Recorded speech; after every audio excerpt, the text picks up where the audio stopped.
Hello and welcome to the Lenko Show. So today I am very pleased to say I am actually sat here with one of my teammates and fellow Brit ballers, probably for a good few years now, who Been a while, has yeah. represented the nation in European competition and played to a very high standard, and is also doing some pretty amazing, incredible work in changing people's lives one good deed at a time with lots of help and support, mainly for gentlemen's. So we'll go into that more as we go along. But let me Gentlemen. introduce you. Let me introduce to you, Wayne Drew. Welcome to the show, my man. Hello there. Enjoy. How are you all doing? So, well, for the benefit of people who are just listening, you are literally sat in the dark. Obviously, people watching on video can see that. Yeah, it's actually sort of an in joke. This whole lockdown period, I've been had a lot of Zoom calls, and I'm sort of renowned for being the guy who does often sit in the dark. I don't know what it is, but the lighting in this place is questionable to say the least. And you're also in your pajamas and Yep. sorry if you didn't want people to know that. Hey, comfort is key. Pajamas and slides, that's the way to roll. Oh man, that's training camp gear, that is. Yeah, takes you back. And in addition to that, the mighty Brit Ball, was it 31? Brit Ball Here we go, it'll 31? say on it. Yeah. 31, there we are. Brit Ball 31 national champion. Look at that glisten. Oh, beautiful. Looks swanky, that. So that was, how many years ago was that now? 4 years 2017. ago? 3 years 3 ago. years ago. When we... Damn. How time flies. So, first off, what got you, or what's brought you to this current point where you are sat here chatting to me on Zoom in the dark with one hell of a mustache as well? What's brought me to this point? I mean, it's a very open question. Do you mean football wise, or do you mean how do we know each other, or tell us about you? Just tell us about you.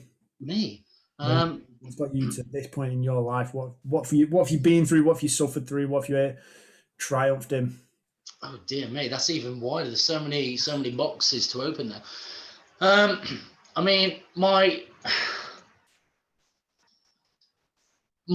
sort of quick story would be grew up in the Black Country, which is the northwestern area of Birmingham, so the sort of the suburbs there. Come again? Why you used to being in the dark as well? That's why I used to be in the dark. Yes, Black Country. Yeah, so I grew up there. Played a lot of sport when I was a kid. So I did a lot of martial arts when I was a kid, and then did collision sports. I played rugby. I always knew, the contact was sort of something that I was comfortable with, and I was in my element when I was doing that. Because I mean, I have a younger brother who we would get on with, and then we would fight often. And I mean, often, if it wasn't daily, there would, my mum would be asking questions what was going on. So I mean, like, we would fight and wrestle and whatever, a lot. So if you did stop fighting, would your mum start like stirring the pot and go, "Oh, Wayne said this to you"? Yeah, she'd just be stood in the corner with a sharp stick, prodding us, getting us going. Yeah, I mean, yeah. So we would fight all the time. So I think it's a standard thing when you got brothers of a similar age. They're close friends, but also arch nemesis, right? So they're always scrapping. Are you the older? Yeah, I'm the eldest. Yeah. So I'm same as you. We've got to teach them a lesson, haven't we? We've got to keep them in the place, because otherwise, something like that. Yeah. If we don't maintain that hierarchy, we just descend into chaos, don't we? So yeah, well, that was it. Let's say that was it. I was trying to maintain order. That's what I was trying to do. So we would end up scrapping all the time, and then I started doing mixed martial arts when I was a little bit older. So this is post school. This is now A levels. and gave that up whilst I then sort of committed more to my studies, went to university, first year of university, didn't really do any sport, got a new girlfriend. Bearing in mind, I've been in a relationship for like 7 years up until that point. So that's relatively unconventional, I'm fully aware. So pre-university, 7-year relationship, bizarre, I know. Got to university, first year, everything was, chaotic. Everyone's drinking, partying, doing all crazy stuff. So I didn't do any sports. Sort of fell out of. I wouldn't say I fell out of love with it, but it didn't. It wasn't one of the habits I picked up when I went to university. And then the second year, I realised, right, I need to actually reintegrate into sport. And one of the lads who lived on the floor above me, he was an American football player. And it's something I was intrigued by. I had no understanding of the sport. Other than simply, people knock each other about and you're allowed to pass forwards, so I understood rugby, so I figured I would have a good head start over some guys that were already there. So I did that very nearly. So the first week, I think the first 2 weeks, we were just hitting bags. There was no pads. There was no real contact. And I was a little bit disappointed, a bit disheartened. And I thought, well, realistically, is this something I want to continue with? Or do I want to go to rugby? So up until that point, I've been told, the rugby guys aren't the nicest of guys. You want to probably avoid them. That's what I was hearing. That was the general consensus. But I thought, I'm not really enjoying this yet. So I considered it. And then the following session, they were like, oh, we're going to bring all the pads out. We're going to get all the helmet on. We're going to get all the gear on. We got all the gear on. And that was it. Fell in love. And haven't looked back really. And that was 2009. Yeah. Do you remember? Oh, wait, no, 2010. That's a lie. Sorry. God, do you remember the first hit or the first moment where you thought, we're in, this is it, we're going now? Oh. Did you get that tingly feeling of like that good feeling that just gets you? I didn't. I don't lay someone out. That's basically. I can't say honestly that I remember having that moment, but a sort of similar situation would be in the first game that I played. It was actually a scrimmage, a friendly scrimmage against I think it was Oxford at the time, and I didn't know the rules. Bearing in mind, so I started at the University of Warwick Wolves. And they start really late in comparison to most universities. So we start like first week of October. So we have like a month to 6 weeks to get guys from never having played the sport up to speed and into their first game. So we went into this scrimmage. I had no idea what I was doing. To be fair, it was ridiculous. I was on the field. But because I'd shown myself to be someone who was, reckless, let's say, and went and hit, happy to hit people, they put me on.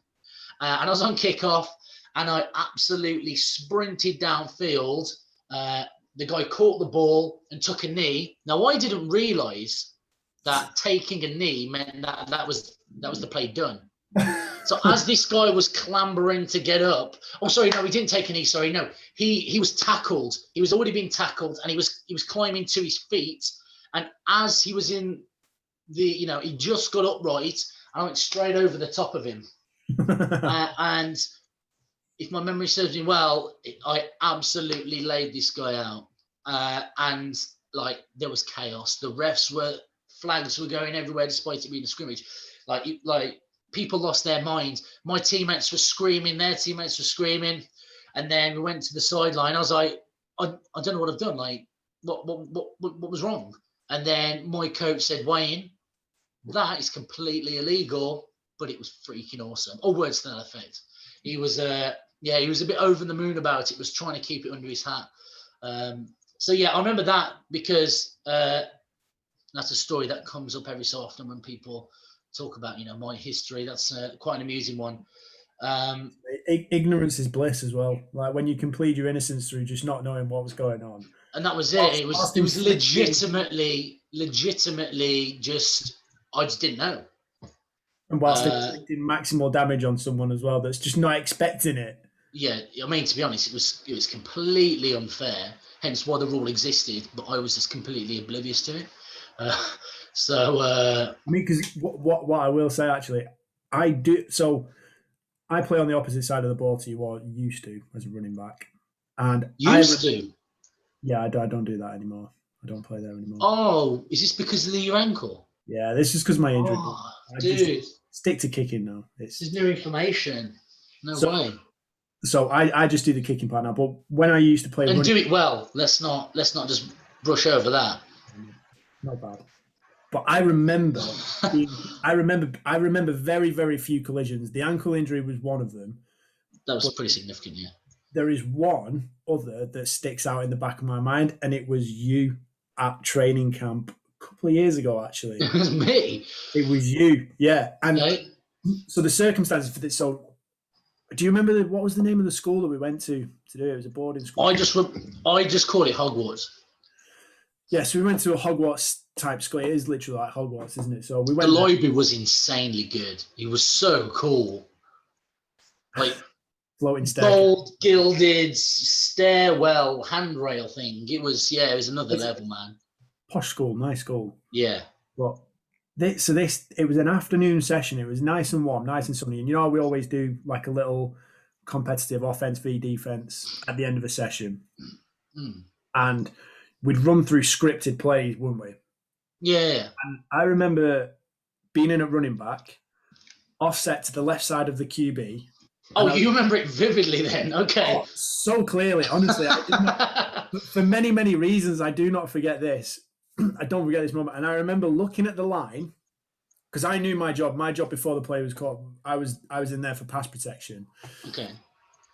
And I remember looking at the line, looking at the defense, thinking, and then I looked at you, and something did, you know, when something just doesn't quite feel right.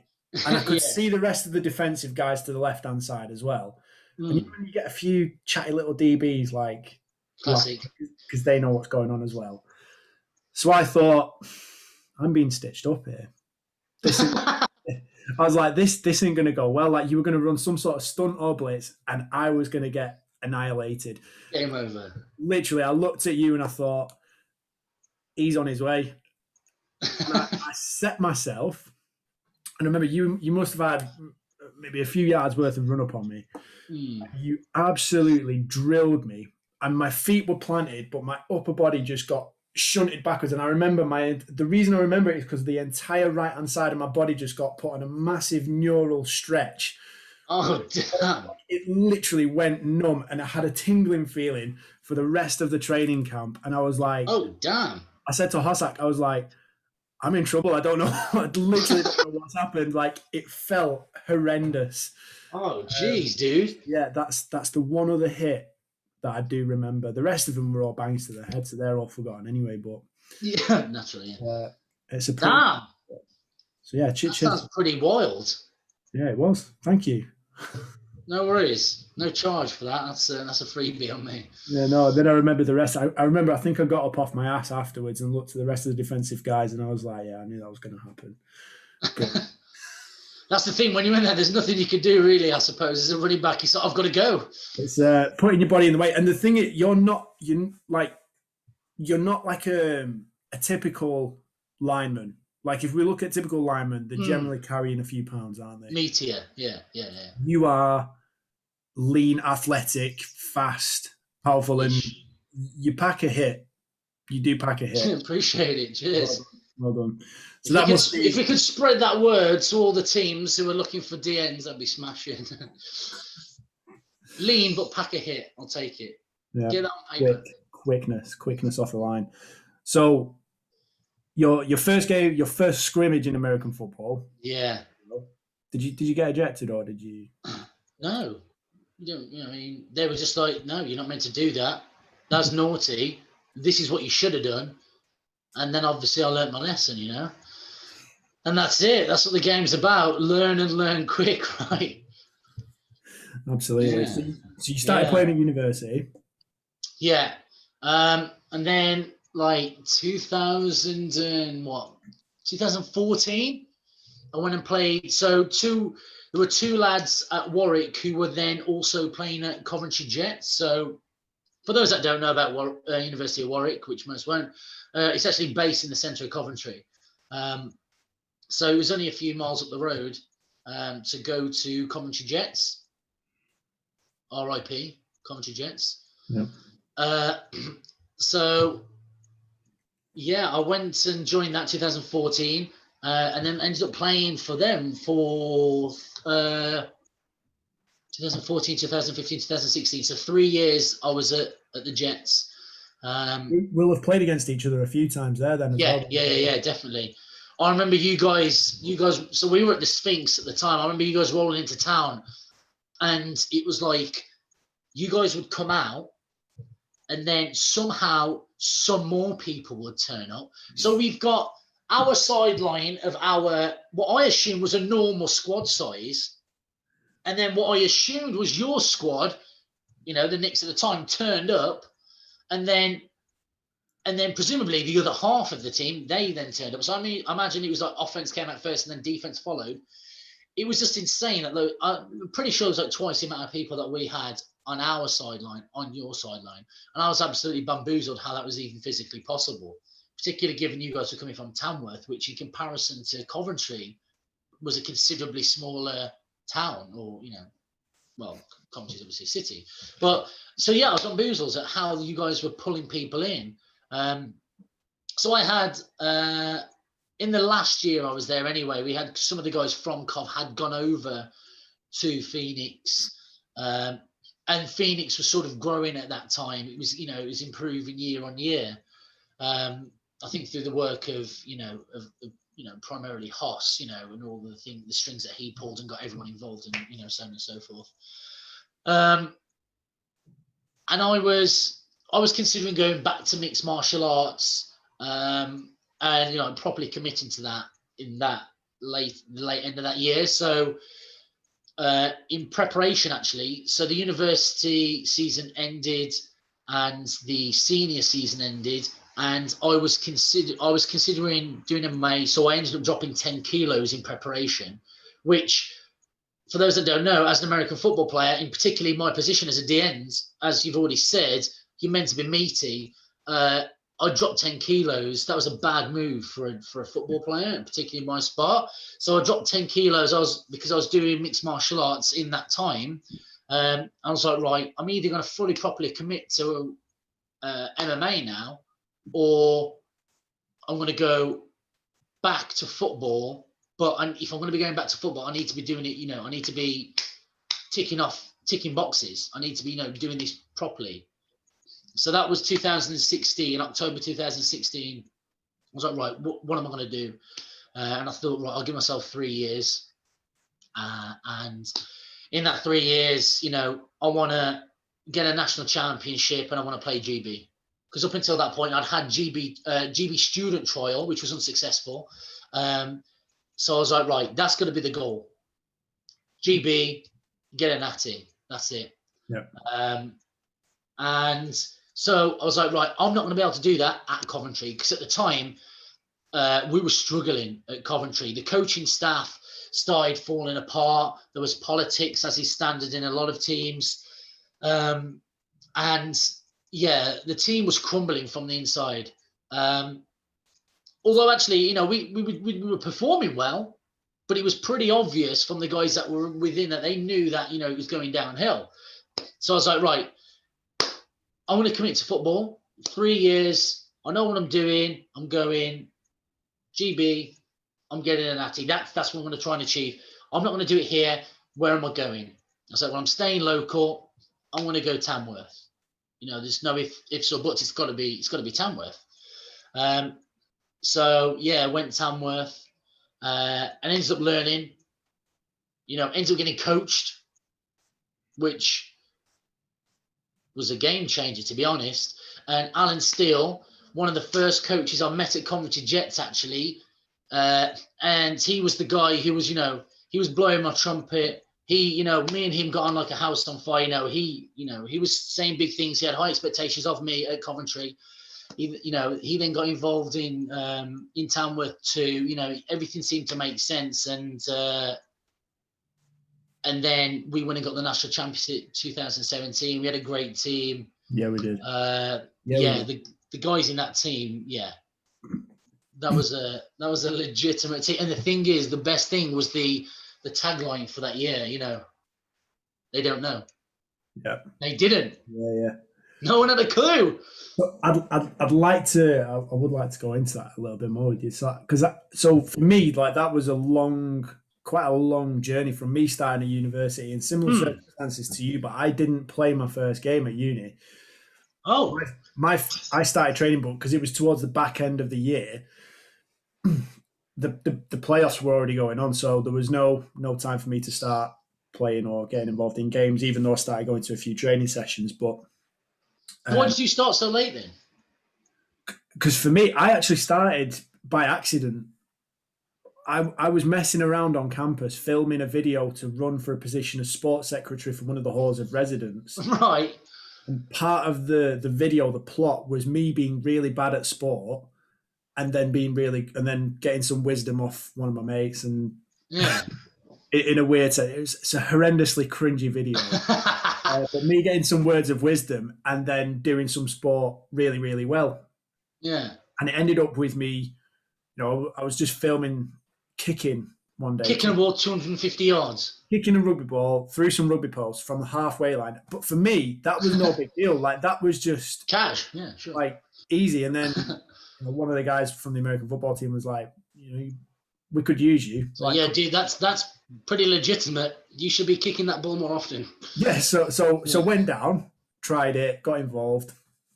But basically the season was over by that point. So I went to Tamworth, and I remember my first few sessions, a little bit like, when you were at Coventry and you mentioned, like, one of the biggest things for American football is because so few people know about it. I didn't even know that the university had a team. Because so few people know about it, no one really gets involved. But so my first few sessions at Tamworth were training like an old field at a leisure centre. There was no specialist equipment or anything like that. It was just a lump of grass. And it's like, right, get your pads on, let's run around in the mud, do some drills, and then hit each other for a while. That's literally what it was like. And it's football, isn't it? That's football. Yeah. Particularly at uni level. That was with Tamworth. Tamworth. Wait, what? Which year was this then? It must have been like 2011, 2012, 2012. Right, okay. So it was like 8 years ago. Right. So I actually went down to a practice session at Tamworth before I went to Coventry. Oh, really? So it must have been 2014. It's not too long after you. Yeah. So where was that? Was that over in Tamworth at the time, wasn't it? Yeah. Where they had the 2-tier fields. Yes, but that was where we played. That was at Lichfield Rugby Club. Oh yeah, that's it. Yeah. So where we trained was like a leisure centre. It might have been a school/leisure centre further down the road. So we were training there, and for me, come on from the bottom, now we're here. Jeez. Yeah, I mean, so like that was a massive difference because I remember my first session there was like 2 running backs, and I was one of them.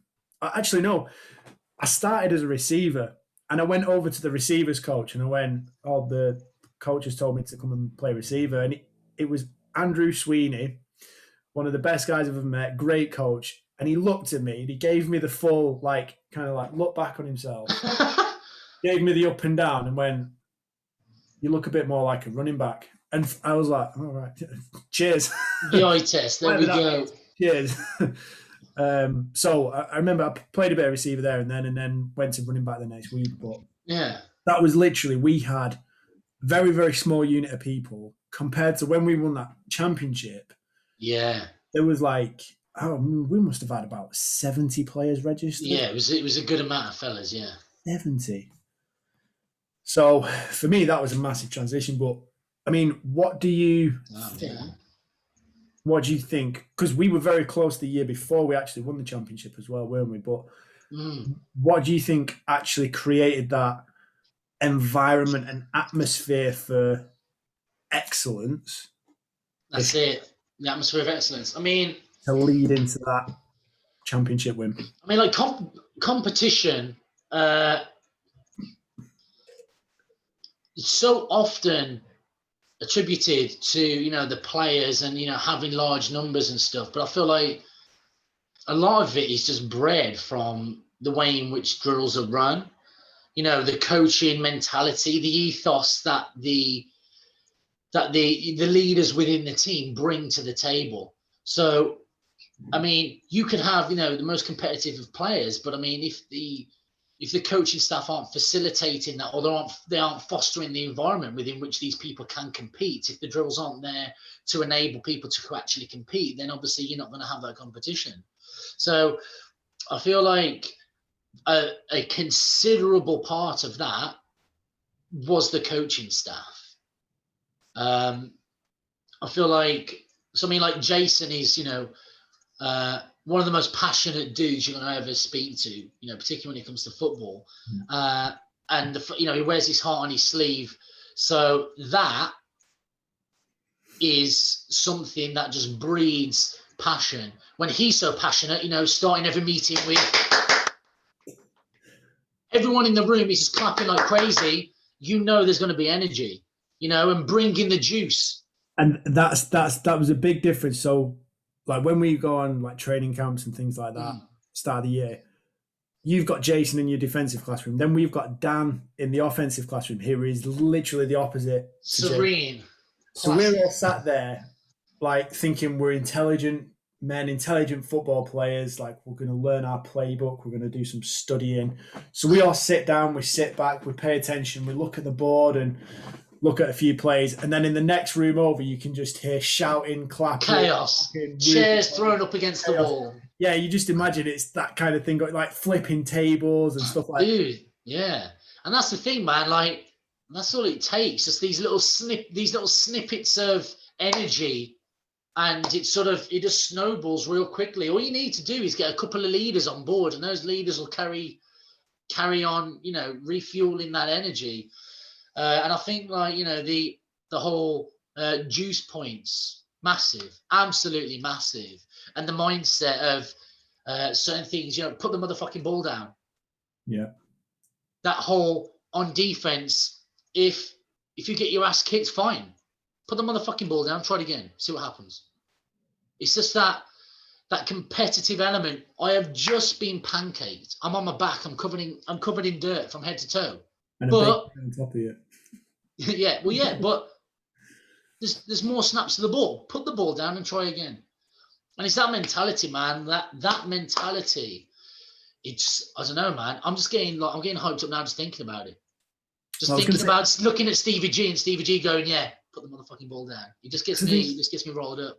Was that the year where we had ambitious, selfless, relentless on the shirts? Yeah, as our three like kind of key values, if you like, or our key team values, and then we created almost like that bubble of like, this is us in here. Like we had juice points. We had juice points is basically like hyped up energy, excitement, wasn't it? That was like, even if you're not on the field, participate, get loud, get people excited, be a team player, in whatever capacity you can. Yeah, anything with enthusiasm. And then we had put the ball down, which was, we're going to be relentless. We're going to go again. If we lose a play, we fuck something up. We have a bad account of ourselves on a particular play or a particular moment. Put the ball down, we'll go again. Yeah, that's it. If I ain't dead, I'm going again. I'm going harder. And then we had they don't know, which for me, that was one of my favorites, I've got to say. Yeah. Because there was so much there's so many rumblings within London. Like everybody was looking at London. I mean, understandably, don't get me wrong, like they were nailing it over and over and over and over again. So we were getting hyped, we were getting energized, we were getting juiced up, all in the knowledge that nobody expects anything from us. Yes. Nothing.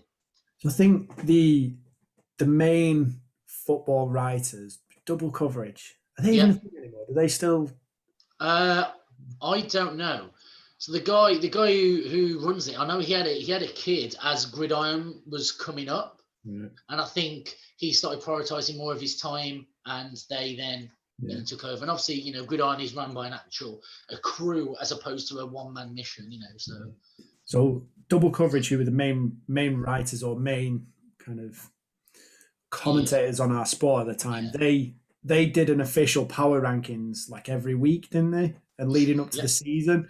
Yeah. And in American football, like in fairness, it was probably the right thing at the time where it was all about London. It was the London derby, Yeah, the naturally. Warriors versus the Blitz. Like that was always going to be the final. I think it had been the final about 4 years in a row. Yeah, the London teams would spank everybody. Yeah, just through recruitment, better athletes or everything. Yeah, you know, bigger player pool to draw from. Yeah. Yeah, so they were always 1 and 2, and then it was like EKP. Well, do you know what? So my first game was against EKP, and I remember standing on the sidelines, just looking around, and people are always shouting stuff like coaches are always shouting, right? Yeah. I want this personnel, I want this group, I want right offense, get ready, special teams, get ready, and I'm just stood there looking around, thinking, should I be involved? Am I needed? Just like having to check with someone every time. Just like, yeah, not knowing. I don't think I learned. I don't think I actually learned the rules for about 2 years. To be fair, there's quite a lot of them. There's quite a lot of them. Yeah, whether we know them now or not, as well. That's the real question. And every so often, I'm pretty, I'm like, oh, is that a thing? Oh, okay, yeah, right. Sorry, ref. I'll stop appealing to you in the wrong way then. Yeah, that happens every so often. Yeah, you don't want to upset the refs. So that championship year, that was a pretty special team. Yeah, we had some legitimate athletes and football players that year. Yeah. So, I mean, that was the year where Pat Daly did the spin, where somehow, and I, like, biomechanically, I don't understand how he did it. And I'm not joking. I've looked back at that clip so many times just to look at how his foot lands and his knee rotates, and I don't understand how something doesn't snap. I really don't get it. His body shouldn't have been able to have done that. But he takes on one hit, plants his foot, rotates in what looks like about 140 degrees. And the only thing that I could have proud of it. The only thing I think that could have been more spectacular is if he did some sort of matrix backflip off a single leg. Landed down. Other than that, I wouldn't have been more impressed. Yeah. Other than a single leg backflip. For you, what was the moment you realised we're going to win? You know what? It wasn't even in that game. It was against the Warriors in the semis. Oh yeah. I remember, and I remember being told off for this actually at the time. I remember coming off. I think it was at the end of the first quarter, and I was like, guys, we've won this game. All we need to do is continue doing what we're doing, and we won this game. And I remember coming off, and like one of my things that I always say, just because it's a mental cue for me, is it's easy. It's easy.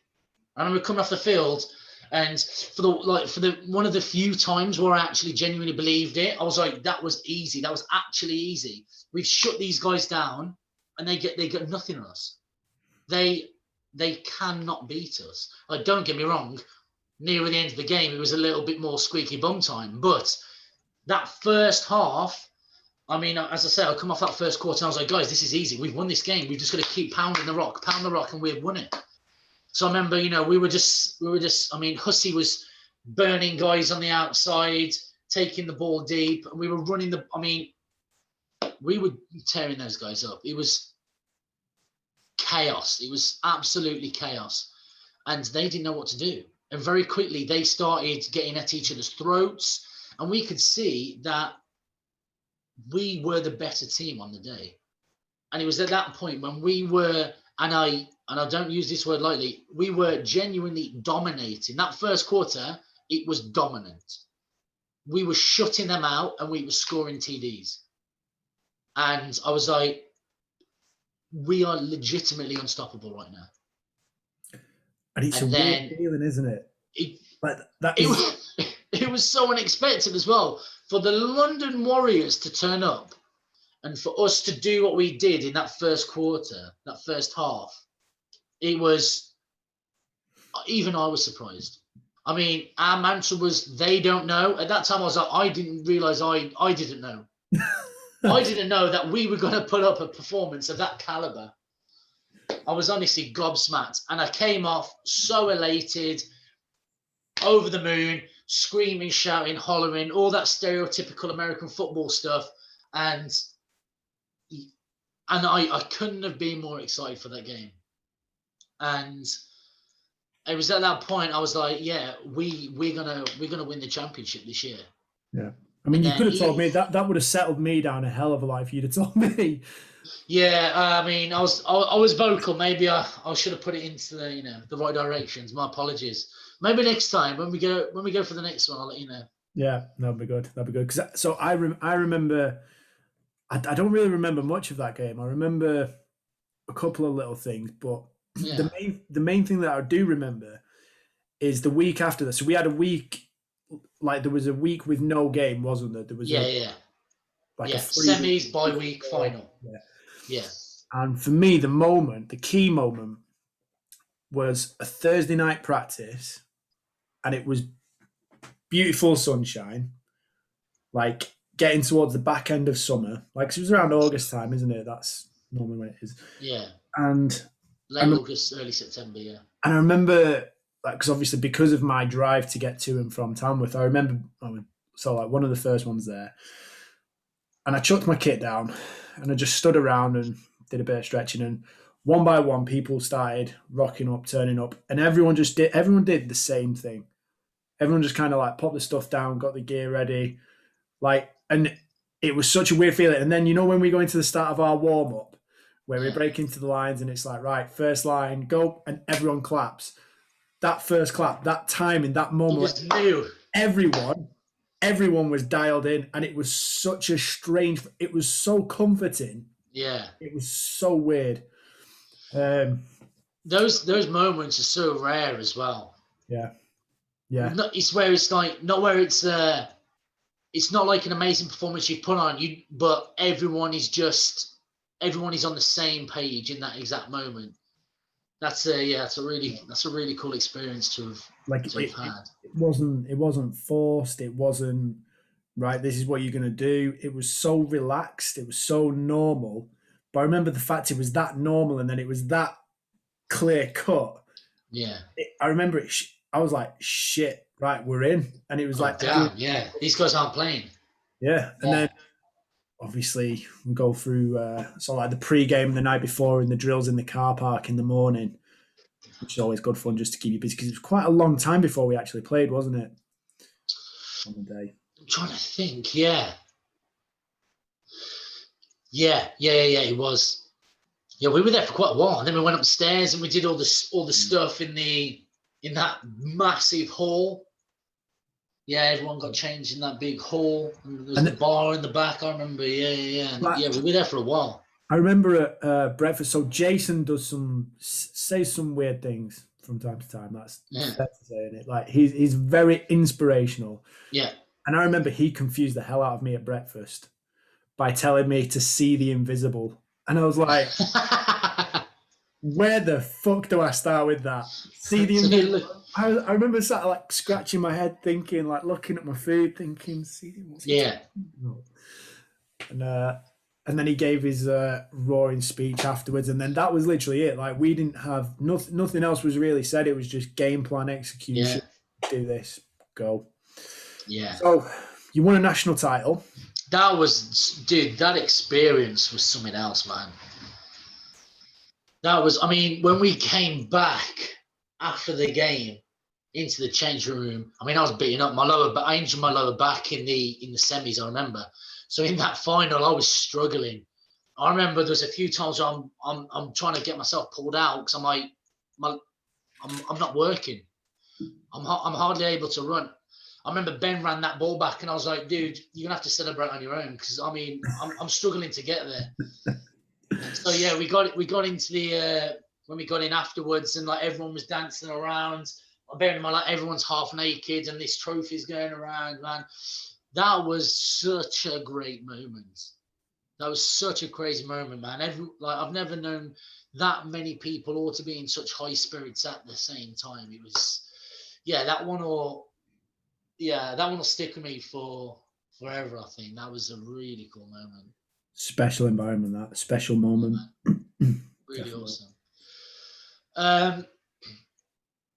Yeah, so we got the national championship, nailed it, and then the off the back of that, there was the I then got a GB call up. So to the application stage, you apply, and then you go through the trial and see what happens. So yeah, that happened. Went through the trial, thought it was okay. I then get a message from the D-line coach, who quite nonchalantly was just like, how you doing? Blah blah blah. You in the team? Oh, he's like, oh no, he said, are you available at this date? I was like, yeah, most likely. He's like, okay, that's when we're going to practice. That's when the GB team's practicing. I was like, what? He's like, yeah, you're on the GB team, so you're going to have to make sure you're available for this date. I was like, oh, what a strange way of approaching that. But okay, cool, awesome.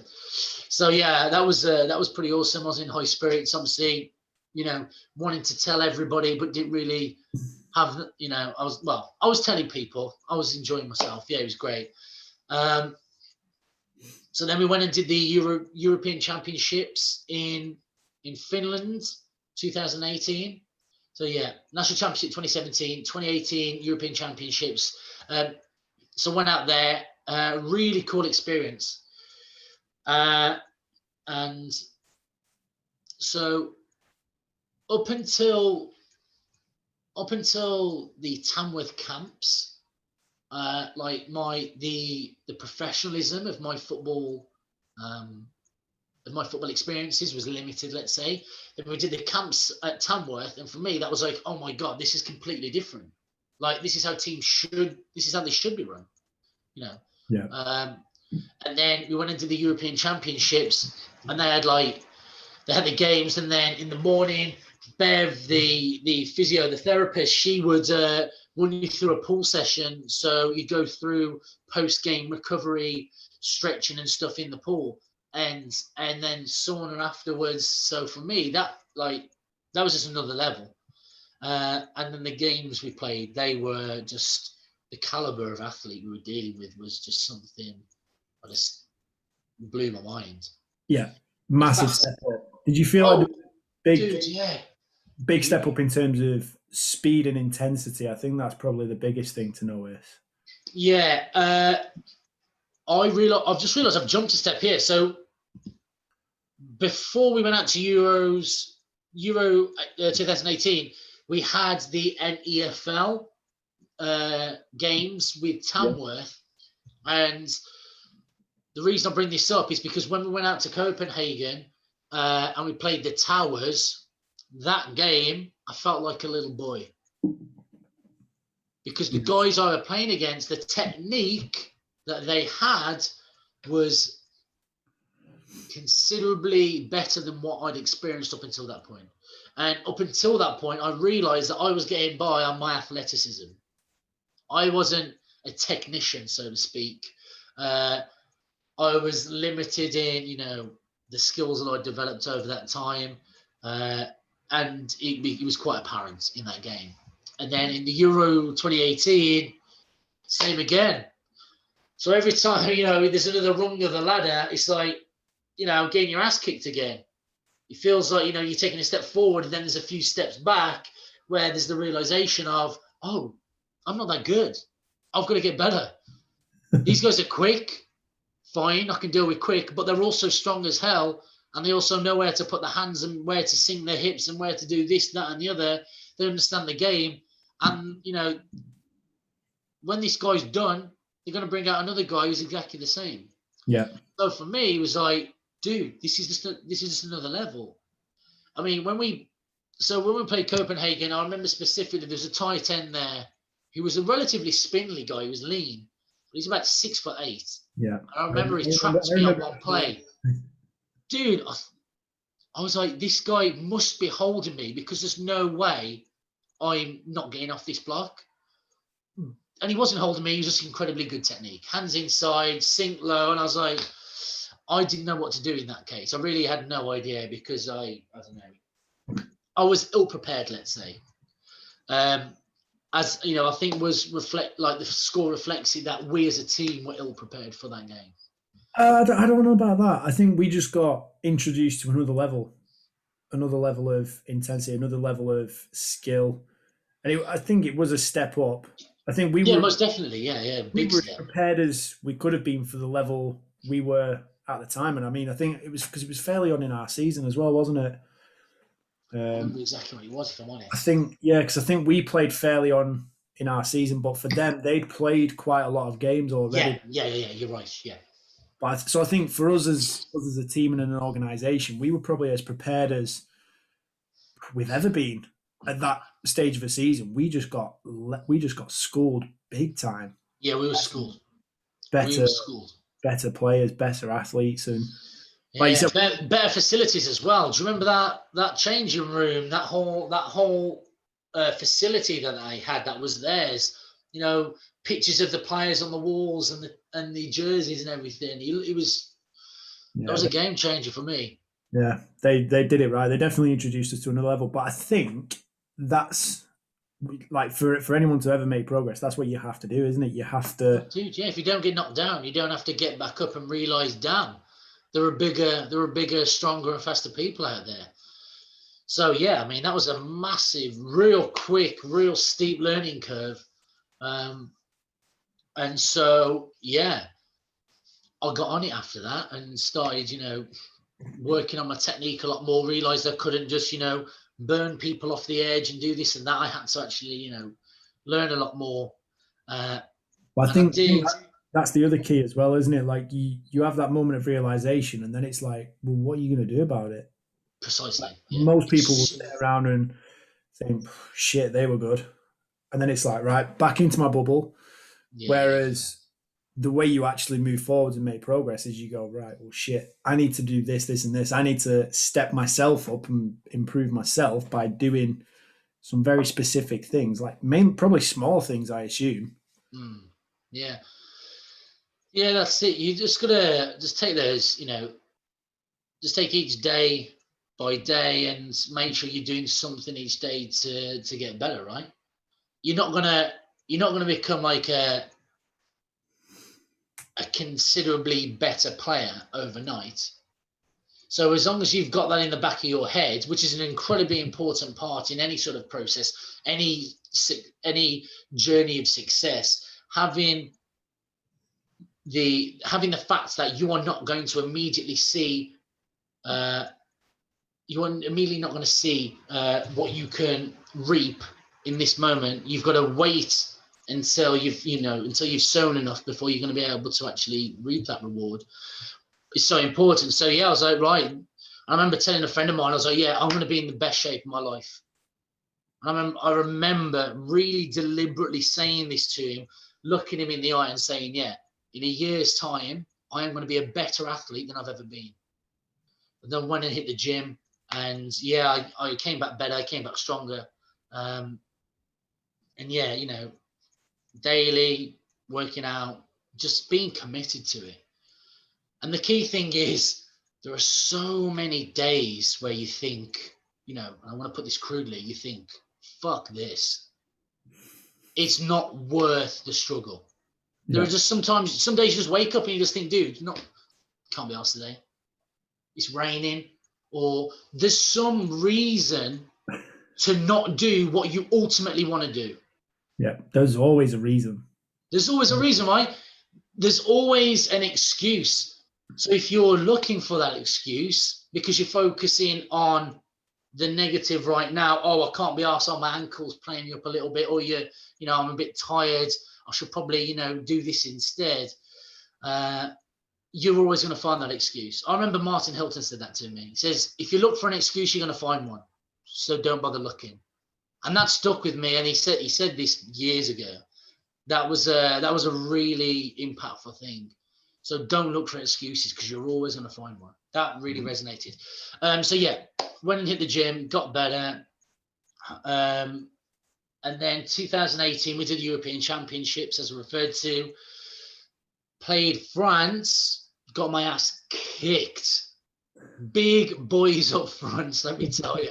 Some big boys. and we were playing a lot of a three front. So a three front, for those that aren't football savvy, is that there are three defensive linemen as opposed to what is normally four. So that means in the position that I'm playing, I'm expected to be taking more contact than what I normally would do. I'm more often going to be dealing with double teams than I normally would do most likely. And you're probably a little bit narrow as well in terms of your. Yeah. So So as a result of being more narrow, I'm more likely to take more contact. Whereas, again, that's where I'd assume, because like I said at the start, you're not a hefty guy carrying that kind of muscle. Right? Yeah. Excess space. Comparatively, yeah. You are not a fat guy. You are not massive in that sense. Yeah. So compared to the interior guys, the tackles, I'm not as meaty. Absolutely, 100%. So I was getting my ass kicked a little bit.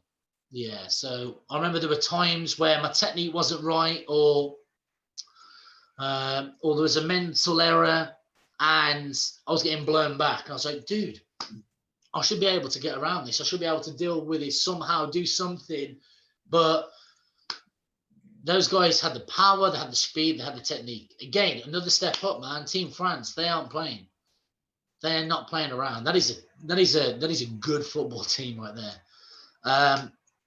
So yeah, we got beaten up as a team, and there was a lot of negativity coming from the crowd back home, as unfortunately as we've come to expect on the forum. I mean, on Facebook now, it's not the forum anymore, is it?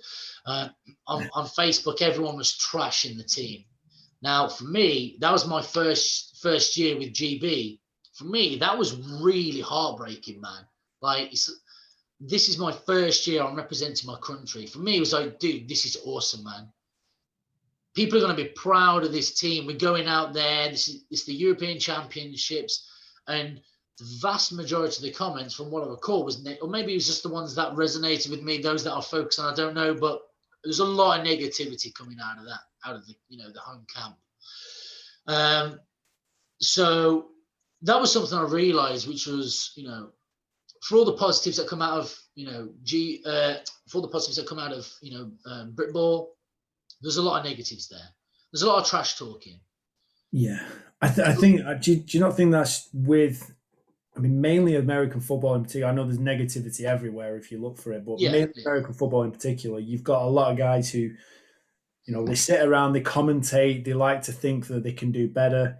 Or maybe they have done better. Maybe they have done better in the past. Maybe we really are a disappointment in our current generation, but they're not afraid of sharing their opinion. And the very fact they've got a forum to do that, through Facebook, Twitter, whatever it is they use.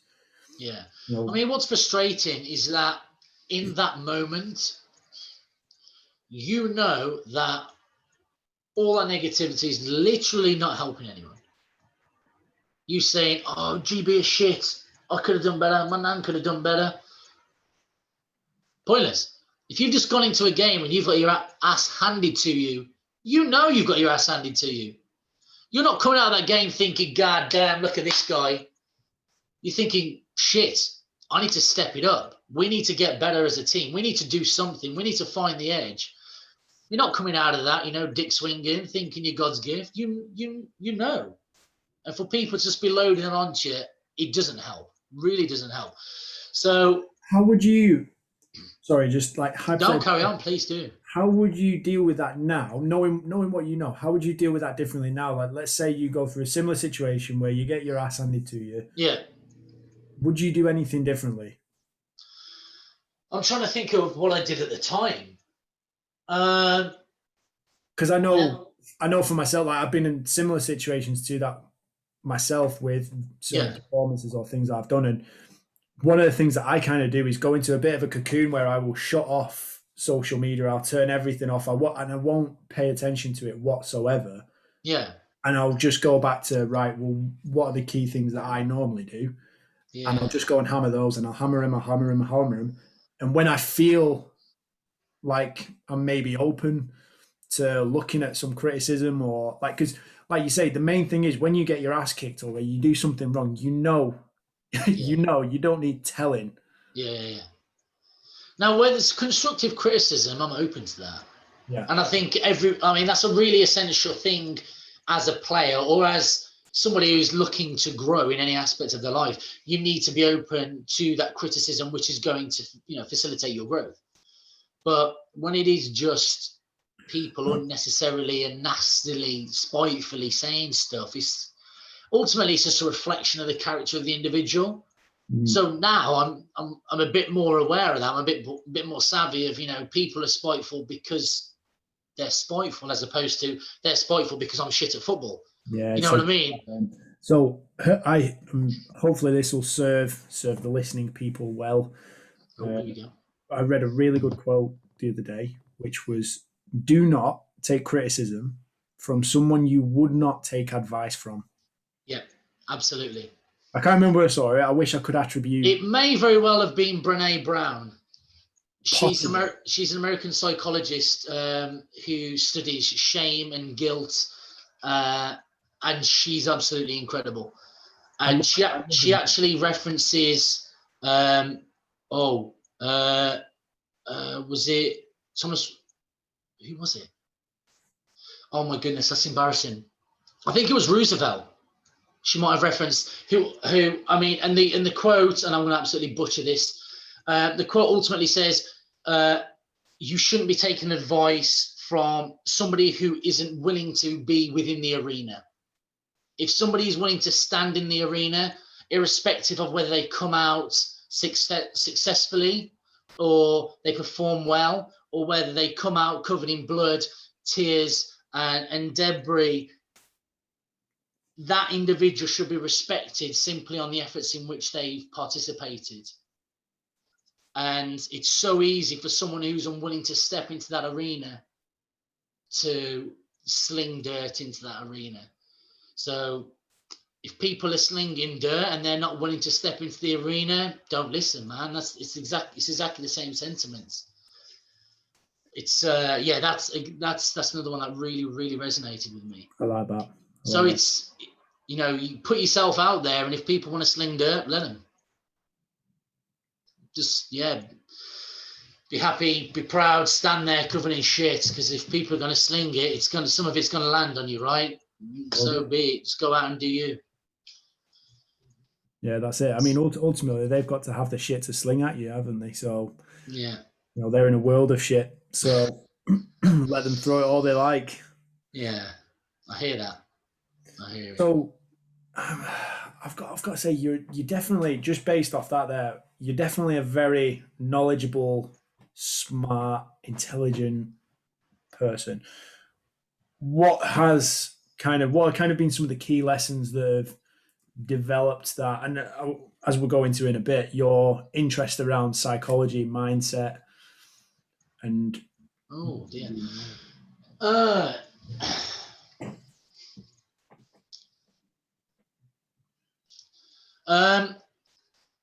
I feel like, so for as long as I can remember, I have struggled with anxiety, although I've only really recently realized that that's what it was. I'd be in a situation and I would be considering pretty much all possibilities of how that situation could play out. This could happen, that could happen. I should prepare for that. I need to watch out for that. Be aware of this, So just sort of analyzing life in every sort of aspect constantly. And that also involves how people are going to react. Now, do not get me wrong. I have made a lot of mistakes.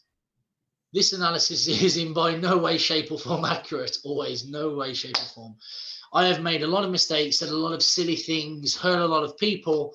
But I like to think that I've learned from those mistakes and I've got better. And my understanding of people my understanding of myself, more than anything, I would say, has improved over time. And particularly in the last few years, I've been far more aware of the thoughts that are going through my head and my ability to focus on certain thoughts and ignore others.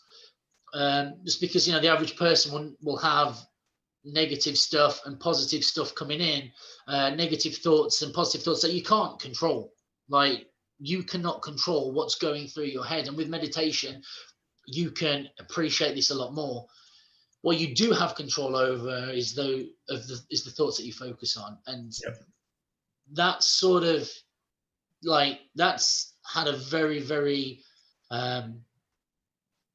that's had a huge impact on how I am now, and how in comparison to how I have been in the past. I see life a lot, a lot more differently, because I'm able to focus on the things that I want to focus on. So there are, certain cycles and habit loops that I have that will come up where I'm able to now recognize it and think, this is me. This is just a habit that I've developed over time, and I can now change. So I think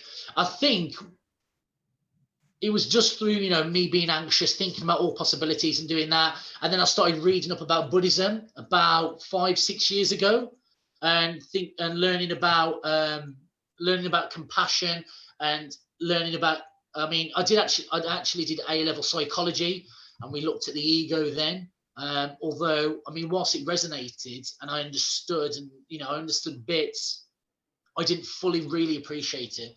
So when I started reading about Buddhism, and learning about compassion and focusing on others as opposed to myself, that really started, getting the cogs moving, really. But then 2017, a friend of mine, Chris Seal, who I played with at Coventry Jets, I found out that he'd taken his own life, and that really impacted me, and made me realize that there's so much more that I and we as a society can and should be doing, which I didn't really know how or what I could do, but I knew something needed to be done. We needed to change the norm. The status quo needs to shift. So, like, since mid 2018, I've started to try and do that. So when was it? I think it was like June, maybe sometime like that. 2018. Elliot Walters, hero. I remember this well. Yeah. So Elliot Walters and myself, we decided to. We decided to cut our hair. So bear in mind, we both got very long hair. What we must say is that you decided to get your hair cut, and you and Elliot both have wonderful flowing locks. Like, you have some of the, like, you boys love your hair, don't you? Really? Yeah, it was it's a prominent feature. A very precious thing. A precious one, yes, absolutely. Yeah, so in fact, you know how it come up? When we beat the Warriors in the semis, I think it was about half time or something like that. Oh no, sorry, it was after. It was actually at the end of the game. I spoke to Elliot and I was like, dude, I think we're going to win this game. Sorry, with reference to the final, I was like, we're going to win the final, and I was like, we need to make this a big thing. We need to celebrate it somehow. I was like, let's cut our hair if we win. Because it was something I had planned on doing anyway. And I was like, let's make it a big deal. And I think at the time he got on board, not really realizing I was being serious. And then we went and won. Either that or he didn't really think we were going to win. It was one of the two, wasn't it? Yeah, it was definitely one of the two. So then we won. And then halfway through the year 2018, then Elliot and I both cut our hair, and that sort of got the ball rolling, because that's when we did that was the first fundraising for Mind, and that was when I sort of started Lifting the Lid. And then Lifting the Lid is a mental health awareness campaign, which initially was for the British American football community, just to sort of increase awareness and reduce the stigma associated with mental health issues. So as I say, Chris Hill, a friend of mine, he passed away. So it was to raise awareness and allow people to speak more comfortably and moreover, confidently about their mental health struggles. So I didn't really know what I was doing. I'm not really sure I know too much about what I'm doing right now, but I know a little bit more than what I did. And that's ultimately what all we can do, right? You've got to keep moving and keep learning. So 2018, I was like, right, let's get on this journey. Let's actually look to try and help, in whatever capacity, we can. So I started lifting the lid, increasing awareness. So it's primarily on, it's a Facebook mental health awareness campaign.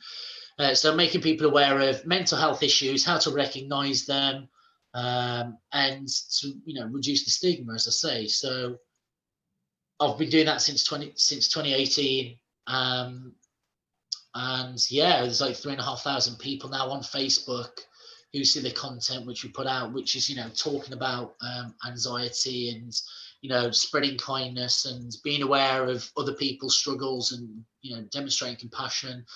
And ultimately trying to make people aware that just because you don't necessarily understand something doesn't mean that you have to shun it or condemn it or say it's not true or ignore it, which is ultimately what happens. I was having a conversation with a guy at work today. He's a middle-aged guy, and he was saying that his son was being told during his studies by his peers and also the teaching staff that when the mental health issues he was demonstrating, he needs to just have a stiff upper lip and crack on, which doesn't work. If someone is so desperate that they're coming out and saying I need help, even when there's a stigma associated with doing so, you've got to appreciate that there's some level of desperation associated with that.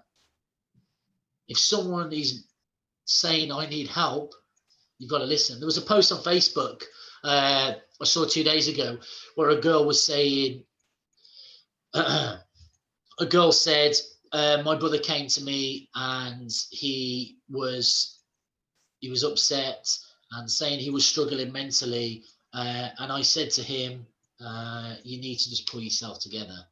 And the post then later went on to say that 3 days later, she had to pull him out of a river. Wow. So if people are coming to you and saying that they need help, even if you don't understand, don't dismiss it, I think is the take-home message. And don't get me wrong, we're of that generation that it was, stiff upper lip, crack on, man up. And that was something that, I'd been taught, and that was something that I said, even though I was dealing with that stuff myself. I had, I remember there were times when I was younger where I was sitting in a room and I'd have a knife and I'd be like, right, what am I going to do about this? I need to do something, just being angry and upset and just an angry individual. And yet didn't talk to anyone about it. Never have done. So the whole point is to sort of build a framework or a network where people can come and be able to speak. That's what I'm doing now. So that's with a new Facebook group, which, as you know, it's called Yunto. So Yunto is actually with a J. So if you are looking for Yunto, or the Yunto Club for Men. But I actually had a little look into the origin of Yunto. Oh yeah. Where did you get it from? It was actually. Sorry, go on. What inspired you to call it that? It was Benjamin Franklin's, the informally known as the Leather Apron Club of mutual benefit and self-development. So that was the inspiration of the name. Was that what you stumbled across? That was what I got. Yeah, that was it. 1727, I believe. Oh, there we go. I don't remember the date, so fair play. to debate questions of morals, politics, natural philosophy, and exchange knowledge of business affairs.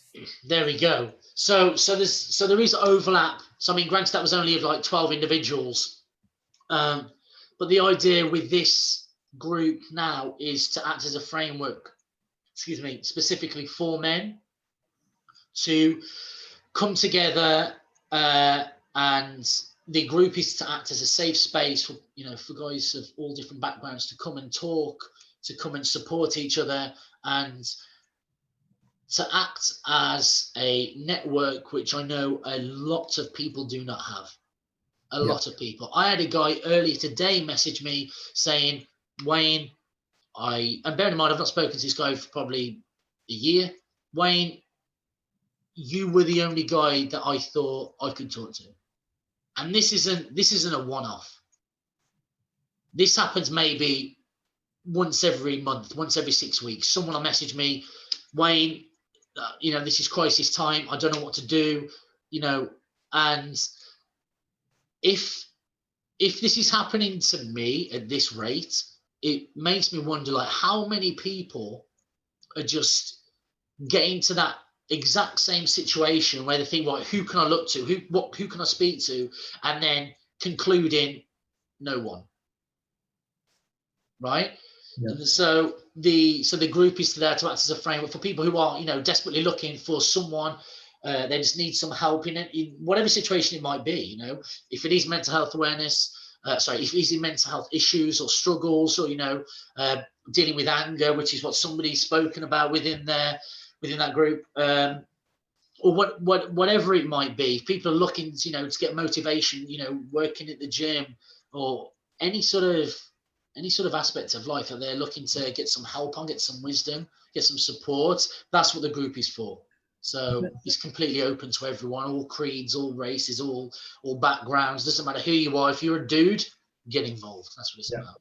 And where they can find that, if they just go onto Facebook and search for Junto or Junto, Junto, that's right, isn't it? Yeah, that's the one. If they search for that and find the group, join that, get involved. Junto, Club for Men. That's it. We're all about just getting better, man, in whatever aspect you can. 100%.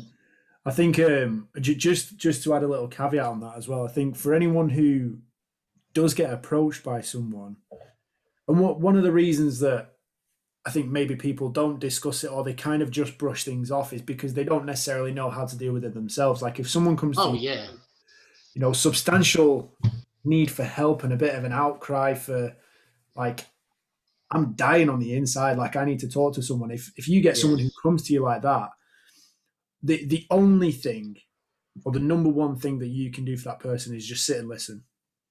I can't even count the number of situations that I've been in with clients, where they tell me their story, they tell me what's going on, and I kind of sit there thinking, shit, like, how have you got out of bed? How have you mustered the energy, the courage, the enthusiasm to get out of bed and come here to see me? Yeah. Like, how have you managed to do that? And particularly given when they're seeing you, it ain't for an easy ride, is it? No, never. So that's it's impressive, man. And the one thing that I've generally learned very, very, very well to deal with emotional people quite well by just having no kind of reaction. And this was something that I experienced going through my rehabilitation as well. Like, normally when people speak to you, they're looking for a kind of reciprocal emotion on the other side of it that kind of fits with how they feel, to kind of pull them along and keep that emotional train going. While you're in that emotional train, you can't be creative, you can't be logical, you can't problem solve. Problem solving becomes very, very difficult, and thinking your way out of the situation becomes traumatizing because you can't get there. So it becomes an emotional roller coaster. And I kind of just sit there and just think, just sit and listen. You don't have to cry with them, you don't have to hug them, probably the worst thing you can do is actually hug them. Just sit and listen and just be there. You don't even have to offer pearls of wisdom at the end of it. They don't need to find a solution, but things will improve. That's such an important part of it as well. And this was something that I was actually, this was actually pretty much the cornerstone of the suicide intervention skills training course, which I attended. They specifically said one of the primary things is non-judgmental listening, which you've clearly alluded to there, and then it's you. The important thing is that you don't have to fix anything. Just knowing that there's somebody else that you can talk to, it's half the battle. Yeah. Just having someone there.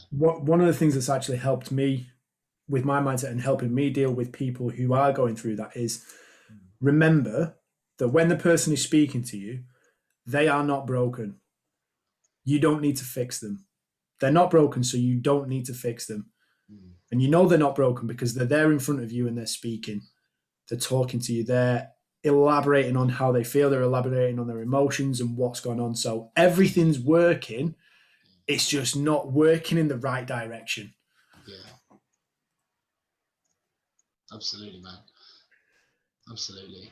That's the man, like this. I could spend all day talking about this stuff, man. I mean, it's all I do. It's all I do is just like go online, YouTube videos, TED Talks all the time, Why is anxiety causing this? Blah blah blah blah blah blah blah. Like this, there's so much information online. It's incredible. The key thing is just being there, dude. That's the key thing. What were some of the key things that helped you through your anxiety and helped you learn to overcome that?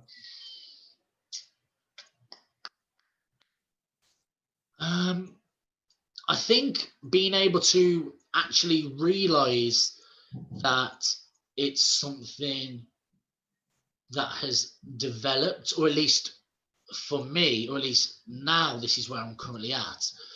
It's just a part of a habit loop, and it's something that you can control if you're able to manage the thoughts that you're focusing on. So I had one counselling session when I was at university because I had a severe bout of what do they call it? I can't remember the name, but it's a transient period of depression is what I had, caused by a separation that I had. So I had one period of counselling, and that was one of the most cathartic things I've ever done in my life, because all I did, went in there, went and spoke to this middle-aged lady that I'd never spoken to before in my life, and just started talking, and was like, yeah, I'm feeling lonely, this. I've got no one to talk to, no one to get this stuff out with. And I mean, I didn't follow it up. That was the only session I ever went to, but that in and of itself was so powerful. Yeah. That it's crazy that it's taken up until now. Bear in mind, this was probably about 8 years ago. So it's crazy that it's taken up until now for me to actually develop what we're developing here. So I think, just coming to the realization that for me at least, it's a controllable thing. As long as I'm aware that I'm becoming anxious, my heart's starting to race, I'm starting to panic. As long as I'm aware of it, I can then ease myself a little bit more. Now, to be honest, these things don't really happen too often now because I am more aware of it. Although it has been something that has caused me considerable issues when I was younger, most definitely.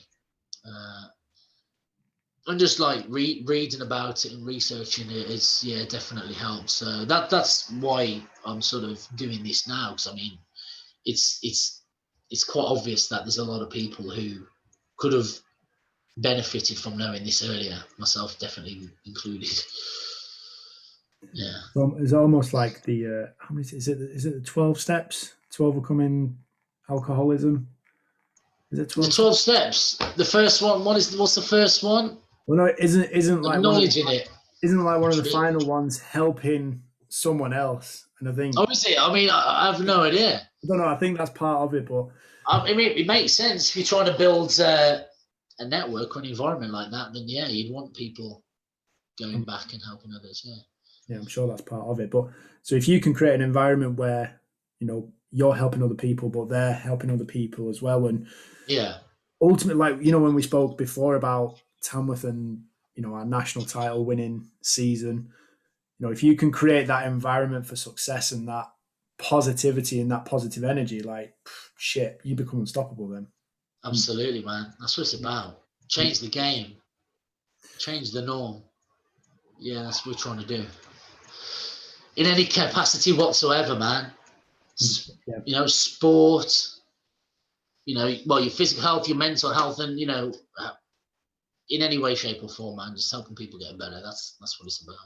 And I think, you know, before we move on, I think what you've done there again, everything that happens through life to you or to people around, like, stuff happens all the time. We give it the meaning, we give it the interpretation of whether it's good or bad, positive, negative. Yeah, absolutely. And I think ultimately the main thing to bear in mind for anybody is that whatever it is you're going through, whatever it is you're suffering through, because let's face it, life is suffering. There are times in life where, you Yeah, know, dude, absolutely. whether it's just a gym session or like you're going through something a lot more traumatic, whether it's breakup, divorce, like someone dying, you Yeah, know, there is suffering as part of life. But the main thing is, can you see either the opportunity to improve yourself? Can you see the opportunity to help other people? Can you yeah, use your experience for a powerful, more purposeful benefit to other people? Like, yeah, can you use it in some form of positive way, no matter how? yeah. Put that spin on it. Yeah. I mean, Tony Robbins has got a really good exercise that he says, go back and think about the worst day of your life, and, you know, go through it in as much detail as you can. You know, think about the things that you could see, think about the colors at the colors in the room at the time, so you're visualizing, you know, as vividly as possible. You know, you're having those, you know, taste sensations and feeling sensations, trying to, you know, really get you into that mindset of what it was, the worst day of your life.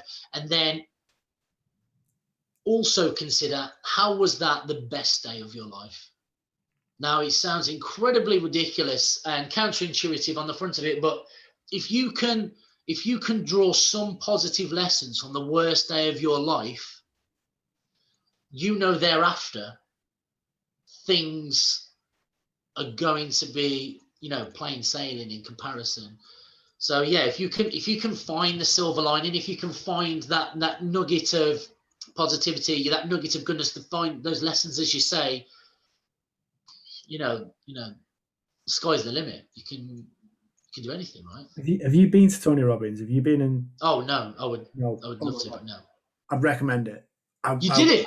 Yeah, I've been. I've been. Oh shit! When and where?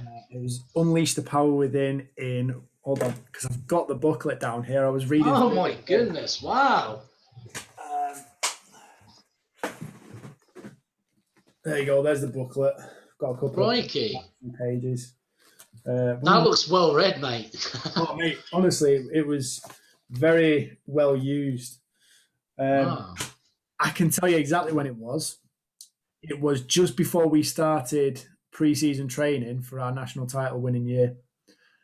No way. It was because actually, you know, I tell a lie. You know, when we were saying, like, when did you realise we were going to win the national championship? I didn't think about this at the time, but I actually realised on. So I was there Thursday, Friday, Saturday. I think Tony was doing Thursday and Saturday, so he did the Tony was, yeah, Tony, my mate Tony. Tony. So he was doing the Thursday and the Saturday, and he had, Joseph McClendon was doing the Friday, and then there was a load of nutritional stuff on the Sunday, which was all like vegan based and things like that. Anyway, we had training, so I was like, I'm not staying for that. And I remember, so like the Saturday night, we went back to the flat. I'd got a parking ticket on my car. Oh, good. The parking outside the Airbnb. I thought, shit. Like the woman that was renting out to us said we could park there. I thought, do you know Oh, what? gutted. I'm not bothered. I'm not bothered. But I Fair remember enough, yeah. he did a visualization exercise on the Saturday, I think. And it was essentially you see your life as like every moment is a videotape. And you take all the positive ones and all the best moments and you give them like a really nice shiny gold case and you make them bigger, a lot more obvious. And then the bad memories, the negative memories, the things that have weighed you down, the things that have completely just been poured on top of you that you can't bear. Imagine that those tapes are kind of all like burning out. They've got holes, they've got missed bits. The sound quality is terrible. The pictures are grainy. There's dips in time in the video, and just imagine it catching fire. And you go through all these different visualization processes, getting rid of all these negative memories, all these things that have pissed you off, upset you, caused you frustration, anxiety, anything over the years. And then he said, he did one bit where and they changed all the lighting in the room as well, to go with it. And he was like, it's pretty well done, isn't it? Honestly, everything is in tune. He doesn't miss a beat. And he completely lifted the lighting. It was like this really warm, bright glow. And he was like, imagine you're holding a child. You're telling the child everything's going to be okay. It's going to have an amazing life. It's got a fantastic future ahead of it. It's going to go through some hard moments and some difficult times, but it's ultimately going to be an amazing human being. And then the crunch bit for me was when he said, you are that child. And I was like, bro. Oh shit, I was gone. I was absolutely bawling. I remember driving to training for one of our pre-season sessions, just driving out of London. I couldn't stop smiling. I couldn't stop laughing. I couldn't stop smiling, but I couldn't stop crying either. Yeah. And I must have turned up on the day. I was like just a blubbering wreck, and I was like, shit. But for me, that was the moment where I thought this year's going to be a special year, and it was do anything, yeah. But Tony Robbins, I recommend it. For anyone listening, read his books, watch his videos, listen to him on YouTube, podcasts, whatever you want. What a guy! Yep. Shit, hell yes, I would agree with that. But I mean, I had no idea you'd had that experience. That's incredible. It was amazing. I'd recommend it to anybody. Oh, you walk over fire and shit like that, and mate, it's class. Yeah, it's really class. Wow. Speaking of trials, walking over fire, we've got something in the pipeline, haven't we? We have indeed. So, a big messy run. Let me find the details here. So, on the 5th of June, I've gone and lost it. Brilliant. 5th of June. On the 5th of June, me and you, and possibly a few other people, we are going to be kitting up in our American football gear. Jeez. Yep. We are going to be running an ultra marathon over Snowdon. So not only there we go. Not only are two American footballers that are not built for running any kind of distance. Not at all. Not only are we going to undertake running a long, long way. For a long, long time. For a long, long time, we're going to run it over mountains as well. Yeah. There we go. There we go. Blisters galore. Going to need that Vaseline for the nips. So this is 2021, June 2021. We're going to start with the baby ultra marathon. We're going to be doing the baby ultra marathon. Either way, it's an ultra marathon. 50 kilometers, 31 miles. Right. Oh, dear me. Yeah, let's do it. I'm just looking at the ascent. 10,900 feet worth of ascent. And we've got a 14-hour time limit. Feet. Yep. So we're going to be starting on the 5th of June, 9 a.m. There's a 14-hour time limit and 3 aid stations. Let's get it. So let's get it. I hope that's like a 12-course meal at each aid station. That's going to be needed, I reckon. But yeah, man, it's going to be a good one. It's going to be intense. It's going to be sweaty. It's going to be blistery. It's going to be horrendous. It's going to be hellish. It's going to be hell. Sure is. Yeah. Yeah. So I think the furthest I've ever done before is a Spartan race, which was about 7 miles, I think, maybe. So compared to 30 miles over Snowdon in American football kit, it was a doddle. And even then, it wasn't the easiest of things, I must say. What about you, Lenny? You said you've done a bit of running before, but not over Snowdon and not wearing kit. No, I did an ultra marathon with one of my clients. It was after I'd injured my leg. Yeah. But I did leading up to that. I kind of joked a few months before. I was like, "Oh, I'll come and do it with you. That'd be great. I'll join you." They signed you up. No, no. So we left it. A bit of time went by, and then it must have been 3 weeks before the event. And Alex, God, I absolutely love her. She's absolutely amazing. She's an animal. She plays American football as well.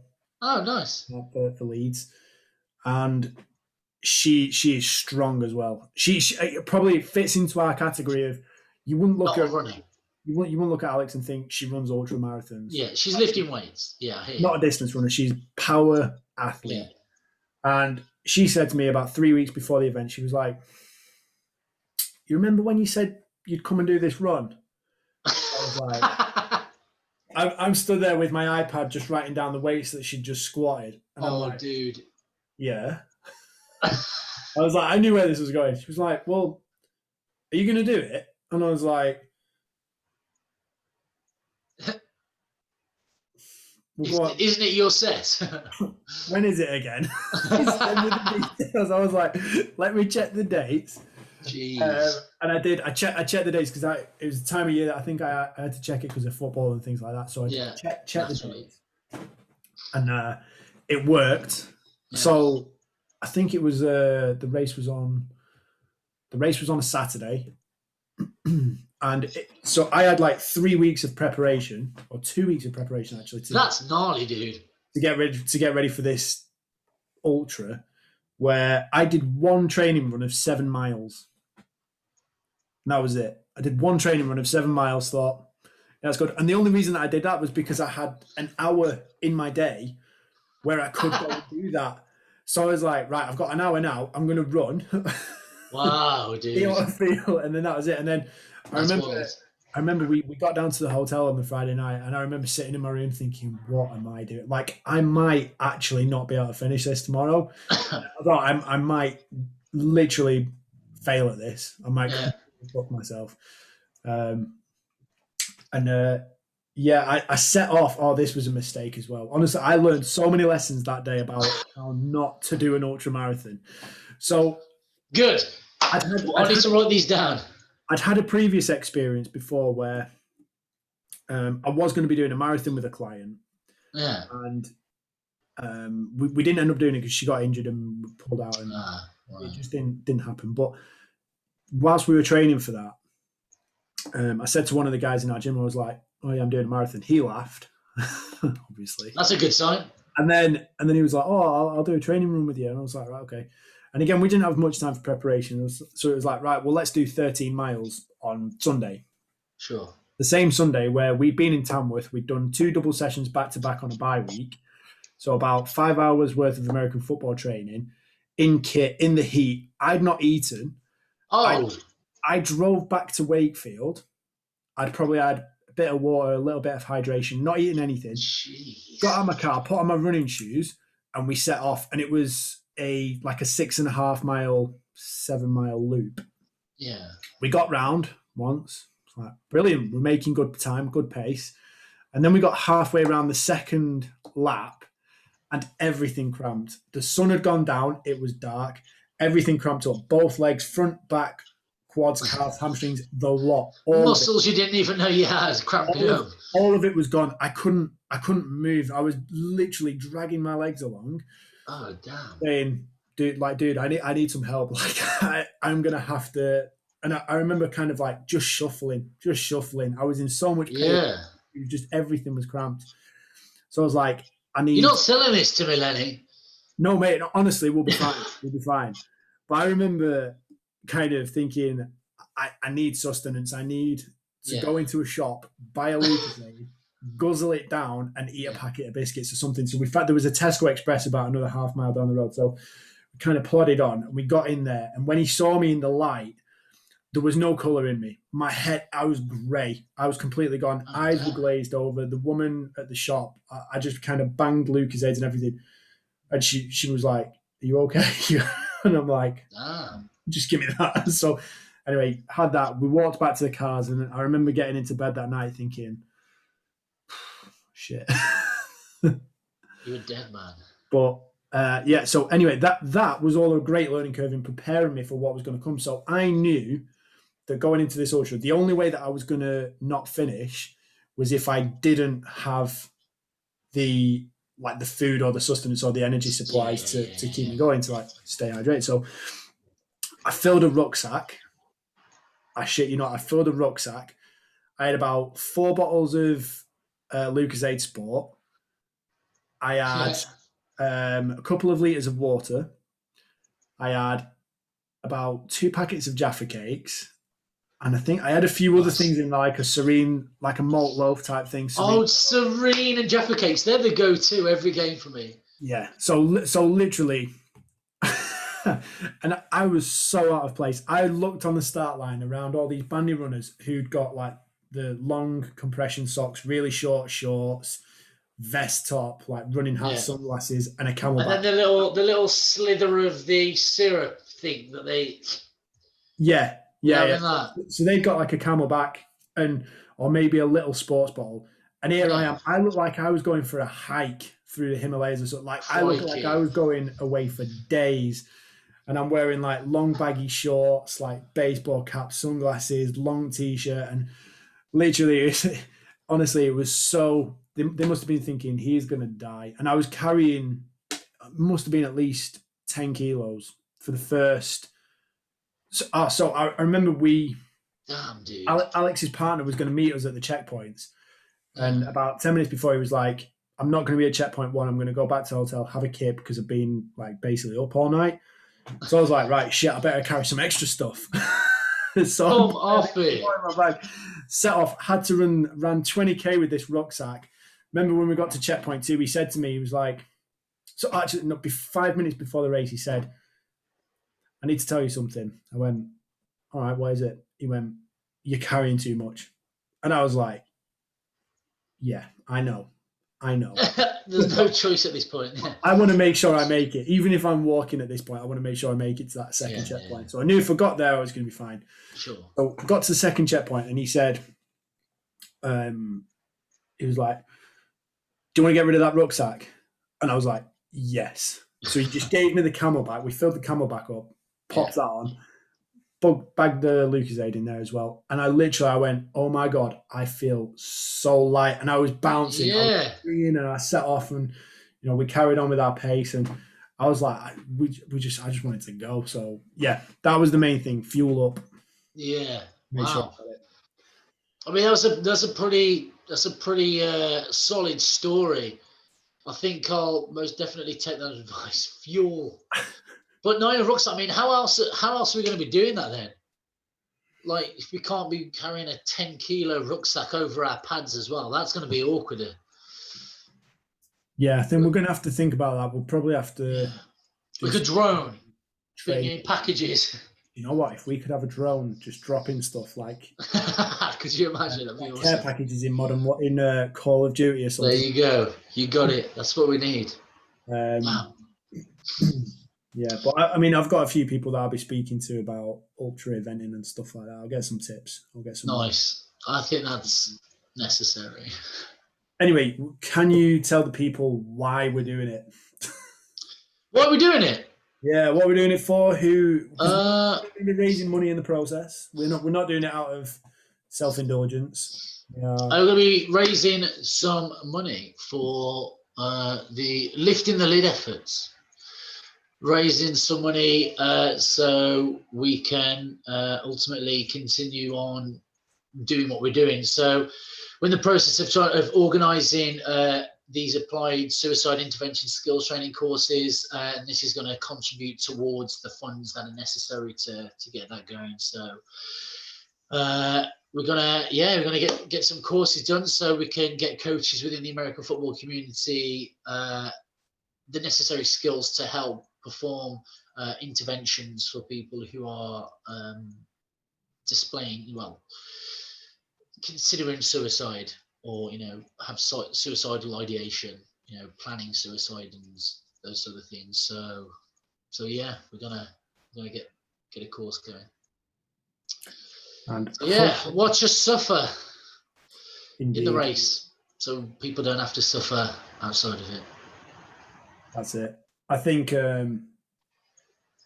ultimately, if we can help change one or two lives for the better, maybe even just inspire a couple of people, do something. And even in the process of us training for this event, it will be an event. Savagery. Yeah, in the process of us training for this, we'll be putting on some training runs where if you want to come and join us, have a bit of fun, get on the bandwagon, assuming that we're allowed thanks to COVID. That's going to be an interesting. Yeah, we'll all be jabbed up by then. We'll be fine. But yeah, if we can include a few other people in the process as well, and people want to come along, run with us, enjoy it. Even if you want to sign up for the event itself, I'll put that in the show notes for this, for the link. Let's go. If you want to sign up for the event, you don't have to run it in pads and helmet like us. Oh, go on. But, go on. If you want to, I'm sure we can find the kit for you. I'm sure we'll be able to make that happen. Absolutely. I do think one of the things we maybe haven't thought about is how heavy the helmet is going to get after such a long period of time. And I mean, I know we usually wear them for a long period of time anyway, but there's going to be some forehead chafing, and it's going to be hot and sweaty in that helmet. Neck ache. Oh man, it's going to be bad. You know what's funny? As part of my workout today, I've started doing the CFL combine preparation workout, and today we actually did neck exercises. I was meant to use a Swiss ball, but I didn't have one, so I just did body weight reps on my neck. So I'm getting that neck prepared for that, holding the helmet. I should be good. Just need to worry about the chafing on the forehead. Yeah. Vaseline up or something. We'll work it out, I'm sure. We're going to need, if anyone wants to sponsor us or supply us with Vaseline, we're going to need it. That'd be outstanding. Doing us a massive solid there. Yeah. Hell yeah. Absolutely. So yeah, we're going to get a donation page set up for that. Yep. And we'll be sharing that. So once that's live, I'll be sharing that, and I'll make sure I remind you all in future podcast episodes. And equally, if you want to go over and join our group, join Wayne's group, become part of Yunto, that'll be amazing. Wayne, is there anything you would like to sound off with to finish? Oh, crikey. There's the pressure. Anything to sound off? I hope you're not expecting like pearls of wisdom or anything. No. I'm just going to say, enjoy your day. Enjoy the few days that we've got left of 2020. Make the most of it. You're not going to get these days again. These days are going to come, they're going to go, and then they're going to be history. Make sure you make the most of them, because you can't change history. Absolutely. That's it. Signed off. Wayne, thanks for your time. It's been an absolute pleasure chatting to you. It's been amazing to just reminisce a little bit about those good times. Well, thank you very much, man. No problem at all, man. It's been an absolute pleasure. It really has. We should definitely do this again. Oh, we will do this again for sure. Yeah. Excellent. Wow. So massive thanks to Wayne for coming on and talking about that, being open about his experiences. Hopefully you've enjoyed this podcast, whether you've been listening or watching along on YouTube.